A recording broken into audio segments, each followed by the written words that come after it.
We have a special guest tonight, and our special guest tonight is TruthSurge from YouTube. TruthSurge, would you? I got a few questions here. First off, before we get too far in, I ask everybody that we have on as a guest. What was the name? What promoted you to come up with the name TruthSurge for your YouTube channel? Well, I guess the main thing is I needed a name. Yeah, you always need that. They wouldn't just let me get on without typing a bunch of letters. So I think I saw that in another comment that someone else made on some other video before I actually signed up. Mm-hmm. Oh, I remember what it was. Somebody said, we don't need a troop surge. We need a truth surge. Oh, interesting. And so I was like, truth surge. It just, I guess it just kind of stuck in my head. And so by the time I got ready to make up my handle, I just said, oh, that's kind of neat. And it's not like, Joe 84937. It's something you can't remember. So this is at least easier to remember. That's a great name. Yeah, it's cool. And I don't think anybody else had it. Like truth, sometimes you had to put Truth Surge 01 or something like that. Do you have a YouTube? Do you have a Twitter handle, by the way, as well? Man, I am not on any of the social sites except for YouTube. That's the only thing I'm on. Yeah, you should definitely get a Twitter handle, because this way, if you use I don't know if it's available, but if it is, you could hook that up to your YouTube account, and then whenever you make a new video, it goes out to the Twitter, and people will see that, and they'll go look at the videos. It's a great way to add more stuff to your videos there. I got a question. You said earlier in the show that you were religious. How long were you religious for, and what brought you into atheism? Well, to make it real short, growing up in the Bible Belt, it's just in the air. And so by the time you get to, 18, 19, 20, you've gone to a private Christian school. All your friends, everybody's, you're singing, you have church services in school. I went to a private Christian school. So it's that grooming you, as you're a kid, and suddenly you come to this place where you actually think, well, maybe there is a God, maybe the Bible's true and all this. And so if that is the state you're in, and then you get hit up by somebody who's coming at you with the, Romans Road, evangelism explosion. They're coming at you with the intent to get you to, ultimately do the sinner's prayer and be quote unquote saved. Well, that's what happened to me. I guess I was about 20, 23, 24. So, these guys from the local church came knock, knock, knock. And, we talked and everything. And I said sinner's prayer. I believed it all. I had my doubts, but I was, I wanted to do the right thing. I didn't want to go to hell. Obviously, I wanted to be in heaven. I wanted to do things. Jesus paid for my sins. Well, gosh, I owe him. So all of these dynamics were in place. And once I got in, I went to church twice a week. I played guitar for the kids Wednesday nights in church, and I went door to door selling Jesus. I mean, in the town I live in, I knocked on people's doors with this other guy from church, and we would go in and try to get them to say the sinner's prayer. So I did that. I mean, I did that for a couple of years. Then I went to a house church where we actually studied the Bible, and it started getting worse, obviously, from there. But it was about 11 years, I guess, 11 or 12 years, and then the main thing that did it for me was the flood story. Really, that was so bizarre and so far away from the things I had been taught in school, physics, chemistry, all that stuff. That it was like, okay, that's the last straw. I was like, this didn't happen. And I had serious doubts. So over the next 5 or 6 years, I studied the Bible down into the Greek and Hebrew. I got the Logos software, and I just immersed myself. I reread the whole Bible. I made notes, like 160 pages of Word document. And I just made it a point to put it to rest one way or another. And the more I dug into it, the more I discovered how wrong I really was. And I went through the anger stage, of course, when I was coming out. And then I've kind of, leveled out to the not quite as angry stage. But now I've turned it around and started sort of just reading about Christian origins and the state of the manuscripts, like Bart Ehrman and such. Right.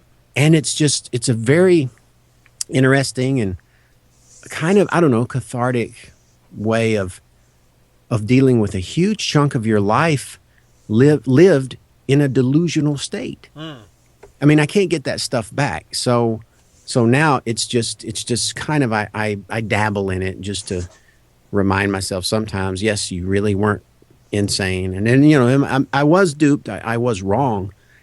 But okay, I'm kind of slow, but I catch on. So that's just how it happened. I got sucked into it. I was in it for so long, and slowly I started seeing the cracks in the matrix. I'm like, wait a minute. How can God be just if he kills somebody for someone else's crime? Right. I mean, if he's drowning babies because the parents were evil. So I had all these lights going off in my head. I'm like, wait a minute. He's killing David's son because David did something wrong? Wait a minute. And I could rattle off more and more and more. So that's what happened to me. It was strictly by looking at the Bible, not by looking at church members, hypocrisy, or what this person, or not unanswered prayers. It was strictly, if this is the source of Christianity, it needs to be at least somewhat reliable. And I discovered it was completely unreliable. Yes. So I came out, and it took me a while before I actually said, am I an atheist? I mean, it took me, like I say, several years. And I finally said, you know what? I don't believe this stuff anymore. And I just, I had to call myself an atheist because that's what I was. All right. Was what I am. Yeah. No, so that's how basically how I got into it and how I came out of it.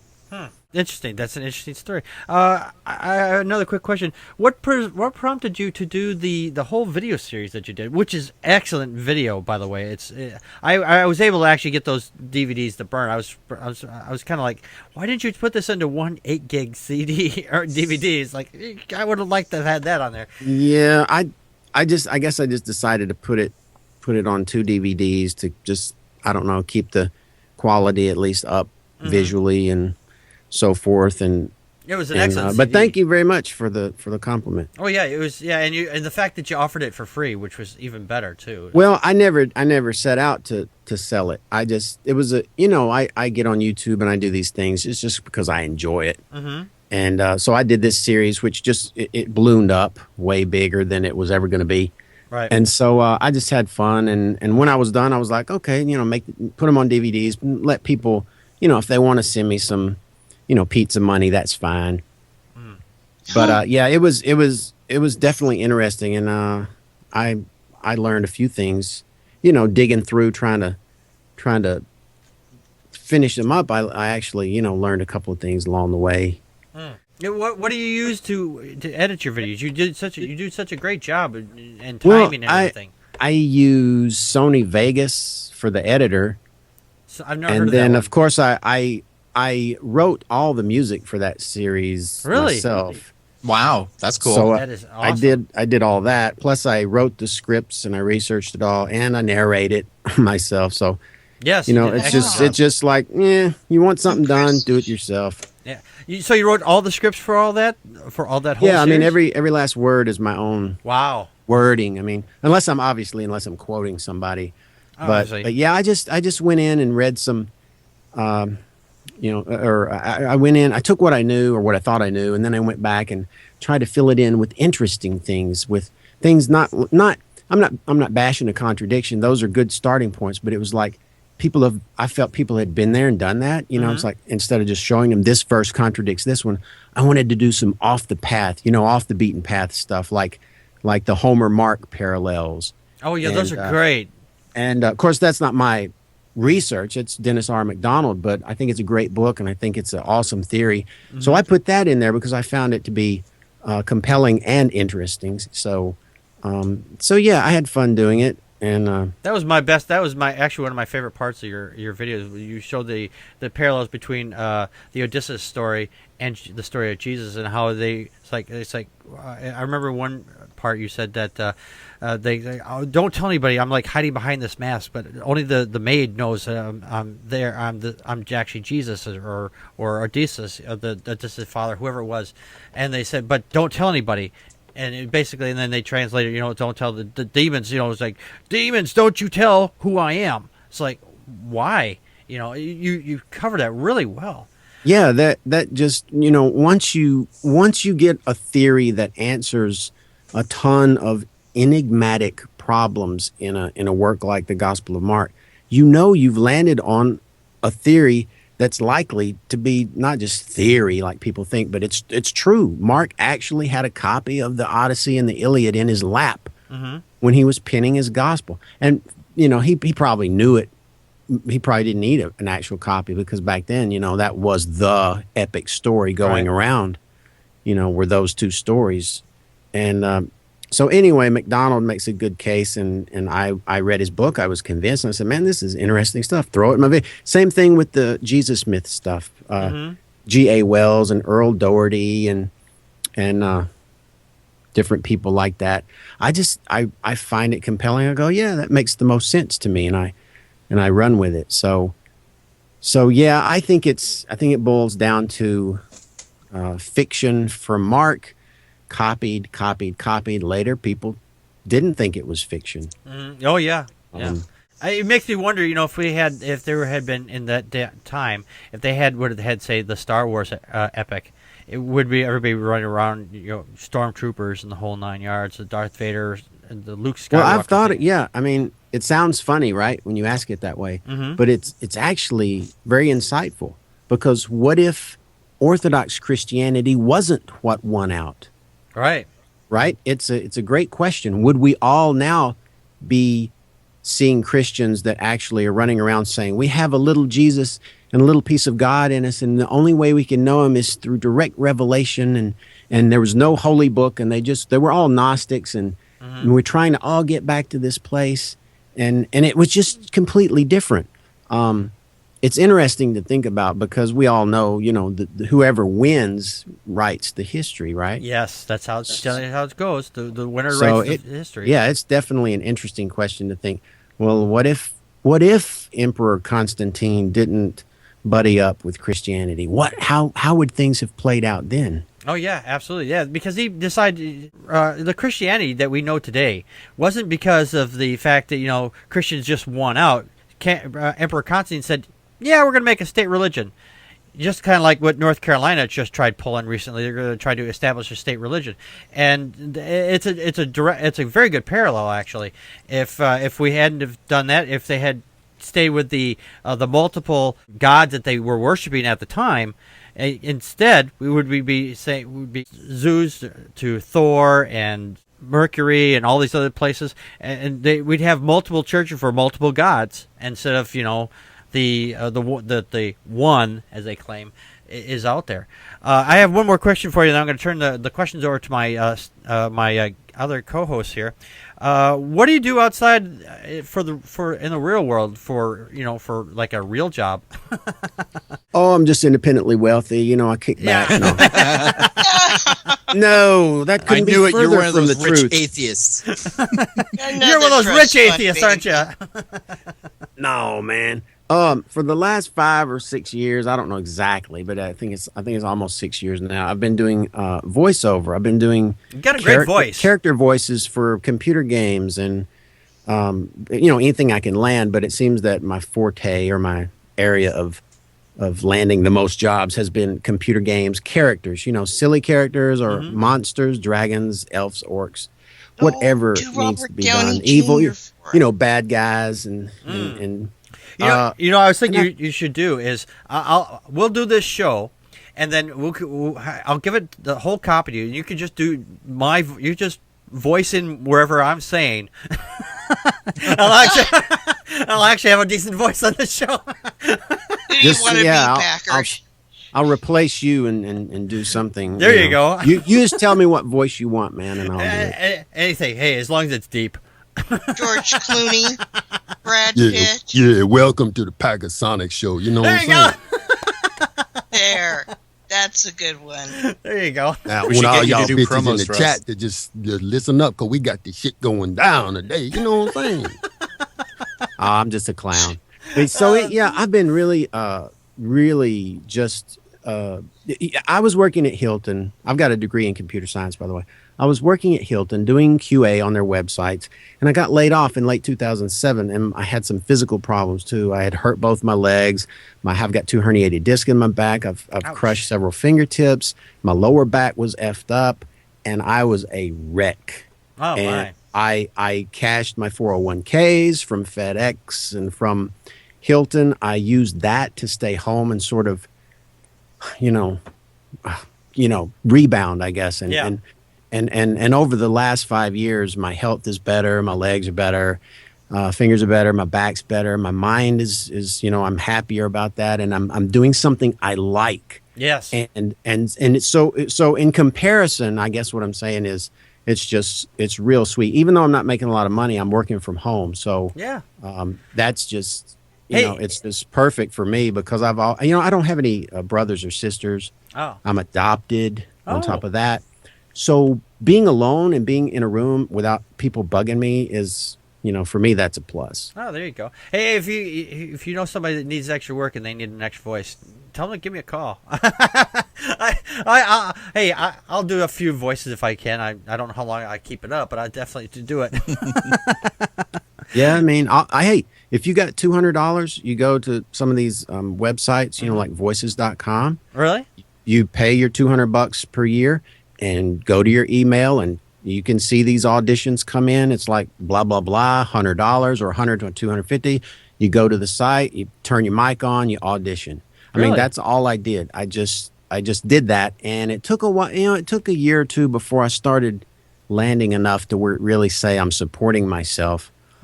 But that's it. I just started doing it. But I've always been silly, way back, doing cartoon voices and stuff. So voices.com. I'll have to. Yeah, that's the site I'm on. I guess I could be on other sites, but I didn't know that place like that even existed. Voices.com. Yeah, there's a lot of sites like that out there. Voice123.com. So there's various voiceover sites, and I don't have an agent really. And that's another thing. If you had an agent sending you targeted auditions, right? Like this agent knows that I do better at A instead of B. She'll send me, A instead of, she won't send me that deep car commercial because that's not the voice I have. Right. So that's what I think that would help me land a few more jobs if I could find somebody like that. Voice agent. There you go. I think Joe's is now our voice agent. Hey man, 20%, everything you land me. There you go. Speaking of Joe, do you have any questions for our guest, TruthSurge? You had mentioned that you've been interested lately in the history of Christianity and the story of how the Scripture came to be, and I'm always on a on-again, off-again kick with that stuff. And in the last couple of weeks, I've been on an on-again kick about it. So I've been reading up about it, looking for websites, looking for videos, and Packard recommended your videos, and I started watching them, and to echo what he said, wow, yeah, they're really, really good. They're well made. They're very informative. They're very intelligent, and I can't wait to finish them. It's a great series. It is a good series. 37 videos. They're called Excavating the Empty Tomb. Yes. Yeah. So Excavating the Empty Tomb. Did you come up with a name for that, by the way? Yeah. I actually, how it's music. I'm a musician also. From way back, and how we if you've ever been in a band and it's like, okay, what's the name of our band, you go for months because you never can agree and nothing's ever good enough. And I was like, I was stressing out, what can I name this series? So I went through all these permutations of things, and so I mean that's just the one I finally stuck with because I thought that it was kind of neat that it is an empty tomb, but not the way I mean it. You know what I'm saying? Yeah. Right. It's clever. It's like you're digging up something that's not there. Right. Yeah, that's excavating the empty. Yeah, that's how I came up with the name for the show. It's you go through all these permutations and you try to figure out the best name. Medusa, did you have any questions for TruthSurge? I didn't get to ask my question. Oh, did you get that? He didn't even ask a question. We were talking, and I thought he was boom. Sorry, sorry, Joe. Okay. Shaking his little fist. Make it easy, okay? All right. Over the last year or so in the atheist community, there's been a little bit of a side hobby. A lot of people have been doing podcasts and talking about it, making videos. There's a few books that have been coming out as to the historicity of Jesus. So I was wondering, in your opinion, do you think Jesus was a real historic person? Do you think he's a complete myth and legend? Do you think it's something that we just probably will never know? Or do you think it's a mix of all those? I think Good that the question. Jesus of the Gospels is not based on one particular person. So that would be my take. That like the people that when you say Jesus, you have this gospel thing in your head.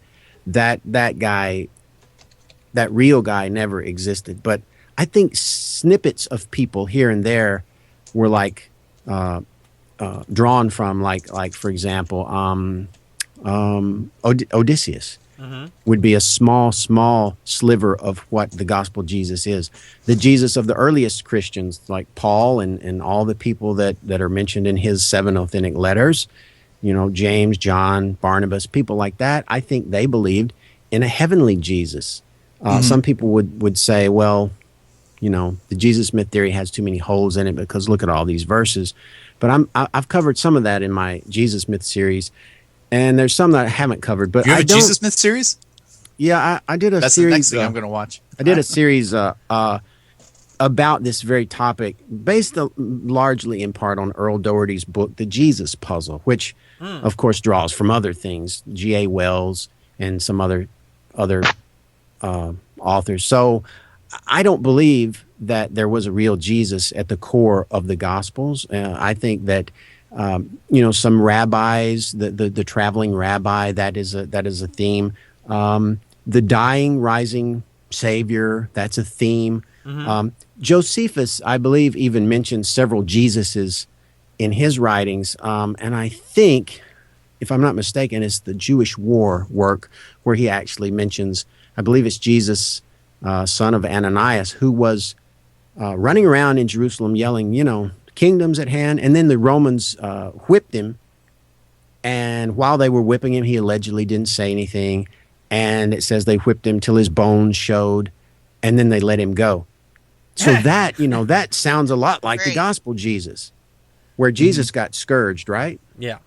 And he supposedly didn't say anything, right? Isaiah 53, Right. he'll open not his mouth, Yeah. So it seems like there were snippets of things here and there that went into this pot. And so now Mark is sitting down, okay, I'm going to write this story.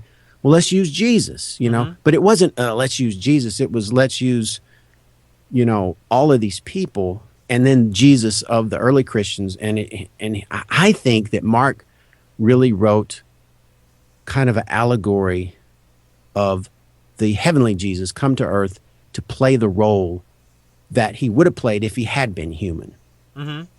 So like everything. So he's basically bitch slapping the Pharisees at every turn. I mean, he's calling them, every name in the book. All right. And that's because Mark was not a Jew. The author of the Gospel of Mark was a Gentile.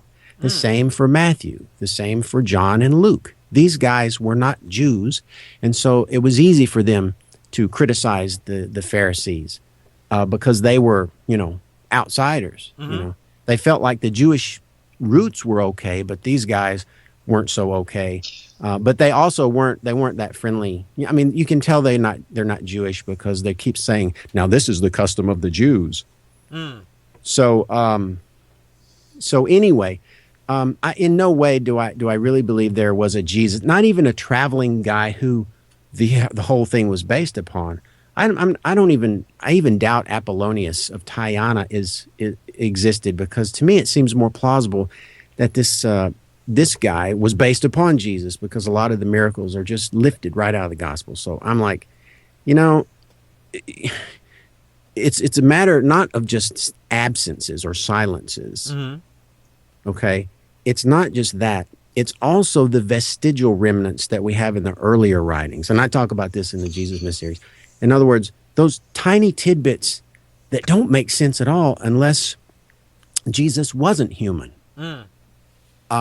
So we got that, and then we got the Gospels, and it just seems weird that most of the epistles don't know anything about the gospel Jesus. Yeah, that's kind of funny like that. It's like Gospels and Acts. That's one thrust of Christianity. Then you have this earlier layer that is the epistles, and then they overlap sometime in the 2nd century, in the, early part and the middle part and the late part, all of it. So You got all this stuff. And then eventually the Gnostic parts, the earlier parts, they become seen as heretical. All right. When in fact they were the original ones. So the Orthodox view starts to label these guys like Marcion and Valentinus. They start labeling these guys as the heretics. Yes. Okay, so that's what's going on. Christianity came up in different places at different times, under the pens of different authors, and these things floated around, and everybody had an opinion. Even Paul was griping that the Galatians had turned so quickly to another version of Christianity. So that to me is just one piece of the puzzle that says in no way was there a ground zero.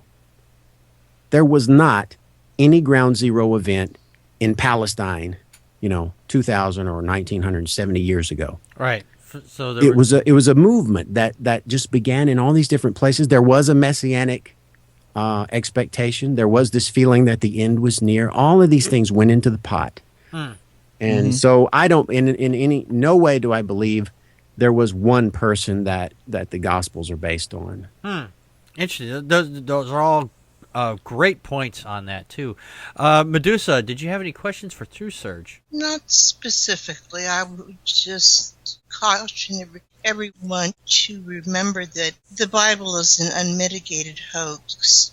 And the Really? You don't say. It's color me shocked. Fiction in history. And so it's all a moot point. And I don't see the point in quoting scripture or anything or that nature. Right. Because it's all a lie. Yeah. It's one big, huge lie. And so that's just how this Greek feels about it. I'm just an unmitigated atheist. I just don't believe any of it. And I'm a lawyer. And therefore it's a moot point. All right. End of discussion. Okay, let's get some questions from the chat room then. Does anybody in the chat room have a question for TruthSurge? Can I say, hey, crucifixion? Hey, crucifixion. Is he still there? Without a resurrection, there would be no Bibles. So they had to have earlier. Resurrection. Yeah, he was there earlier. Cosmic Sky Daddy came and wanted you to know that he was here. Hey, Cosmic Sky Daddy, who is really another person, but he had to use another name. It's a long story. Okay. He said, I've got a question here from Wise Guy Eddie. He wants to know if when you're writing a book. Probably never. Actually, I'm like Joe. I'm like Joe. My dabbling into Christian origins and things, it comes and goes. It's not something I do every day or think about every day. And the one thing that I'd like to get back to is actually writing fiction, because I've probably written, I don't know, over 40 short stories. Oh, that's cool. And some of them are published on this one website. I think it's called Bewildering Stories. Cool. But of course, I don't give that out to anybody because it's my real name on there. All right. But maybe I'll use, publish my stuff that I haven't put out. Maybe I'll put TruthSurge or something like that. But I like writing stories. It's creative. And so as far as a book, I don't plan on writing any book about Christianity. It just seems like, I don't know, it's already been done. I don't want to. And plus everything that I would like to say is in my videos. Yeah. So there you go. That's your atheist creative outlet right there. There you go. Your videos. Yes. We had another question in the chat room from Latina Rose. She asked, what video games have you voiced in that we might know of? Star Trek Online, Neverwinter. Oh, my son plays that. Neverwinter is coming out sometime.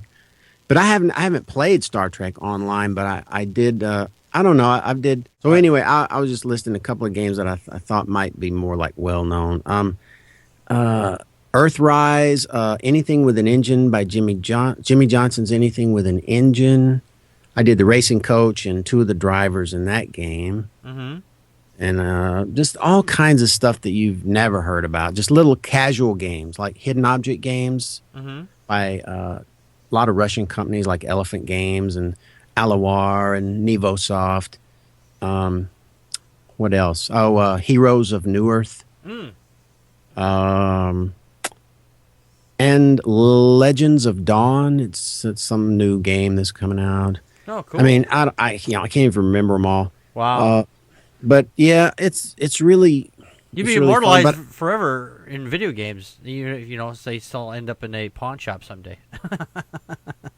Do what now? I said your voice will be in millions of video games across the nation, and even if they, someday they end up in a pawn shop, there'll still be people out there looking for them eventually. Yeah, So. and that's the thing. The voice people aren't seen, so it's like nobody knows, and it's not a very like an actor on the screen. It's like everybody knows you. It's like no, but I would bet like 3 people know, it's just like I do this voice, I get my $100 and I move on. But maybe someday I'll do some bigger games and maybe get a bigger part. I did get a really cool part in this one game. It's called Tune of Revenge. Well, Chimera's Tune of Revenge. And it's about this organ grinder who got wrongly murdered, and he comes back for revenge. Anyway, so I did sort of a Cockney, kind of an evil Cockney voice, and basically he's throughout the whole game, and so it was a larger part, so that turned out really cool. Oh, that's cool. And people actually that reviewed it on the site, on the Big Fish site where people download these things a lot. I mean, people were actually commenting on the voiceover, so that's always nice when they give good compliments on the voiceover or something you do. Yeah, Cosmic Excited in the chat room also asks, do you have a new video in the series in the pipeline? I don't have any other videos for the excavating series, and I have a couple that I would like to do for the Jesus Myth series. I just haven't done them. Well, if you need an extra voice, hey, I'm available. I has microphone. I hear you. I hear you do have a microphone. What kind of microphone do you have? It's a big one. I don't know. I've got a big one too. Bye now, guys. Come on. And then I don't go around telling people that though. And that's when the whole show went downhill. So anyway, I love doing voices. I love doing voiceover. I don't land as many jobs as I'd like, but I try to audition for the stuff I think I can have a good chance of landing. So I've done pretty well the last year and a half. So yeah, I just look forward to keep doing it and maybe land some bigger games. And I don't know, one day I might move to a new location of the country. Okay. I think that would open up some more opportunities. We had another quick question in the chat room. I completely missed it. I apologize. Crystal in the chat room says, wanted to know where you're from. Well, Crystal, I'm from the South. You probably could tell by my accent. But yes, I'm from the Mid-South area. Cool. So, A particular state or? Well, technically, I'm in Arkansas. Arkansas. Oh my! I've been through Arkansas. It's actually pretty down there. So I'm near Tennessee and Mississippi. Oh, okay. That's part of the state. I've driven through that area. It's not a bad area down there. My mom was from Mississippi. Her side of the family. So we would go down there just about every other weekend, and down there it's like a house every mile. It's just country, and so basically I grew up in the country, and I like the privacy and the being kind of the aloneness of it, not having. I could never live in a big city like in some apartment or something. Right, exactly. Yeah, I completely agree with you there. I've lived in bigger cities and I've lived in the country, and I prefer the country. I mean, where I live now, it's kind of like somewhere in between that. So it's more a rural area. So it's kind of obviously we like our technology and being able to get somewhere, but it's like I still want to be back from it a little bit. Yeah. Yeah. Oh, yeah. I completely agree with you. You want to have access to all your neat stuff and be able to get online, especially. But you just when it comes to actually getting the whole bunch of people in one area, it's like get the hell away from me. Just back off. So yeah, I completely agree with you there. Just person's got to have some room to breathe. That's true. Yes. We had, did anybody have any last chat? We'll take one more question from the chat room. Crystal was saying that she recognized her own kind. She's got a southern accent too. If you get a chance to listen to the show, Crystal's on. She's got a very nice voice. as well. Last question, anybody? No. I didn't see Wise Guy Eddie. Wise Guy Eddie had a question apparently. Here, all right, there it is. TruthSurge, my favorite video game series is Myst, M-Y-S-T. I swear one of the voices sounded like yours. I never played that game in the dark. Is that one of? Did you do a voice for MYST? No, you talking about Myst? Yeah, Myst. Like that game that came out. When was it? Like late 80s or something? I do not know. I couldn't tell you. They made several versions of it. Yeah. Okay. No. Like I said, I only started doing voiceover like 5.5 years ago. Okay. Oh, wait. So everything before that is not me. Okay. All right. Well, we'll get one more question from Wise Guy Eddie here. It says, "Who's your favorite author?" Atheist author. Atheist author. Okay. My window got covered up. There you go. My favorite atheist author.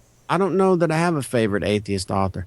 I mean, I'm not well read, admittedly. I mean, I'm the first to admit I've probably read 0.0000 with 50 zeros, 1% of everything ever written, and I would be a bad person to say, well, who's your favorite author? Like, recommendations, but I've only read a few, but I think Robert Price, he's kind of out there. Robert M. Price, he's very speculative at times, but he draws from so many references that it really, when you read one of his books, it kind of boggles your mind. It's like, does he really know that? Yeah.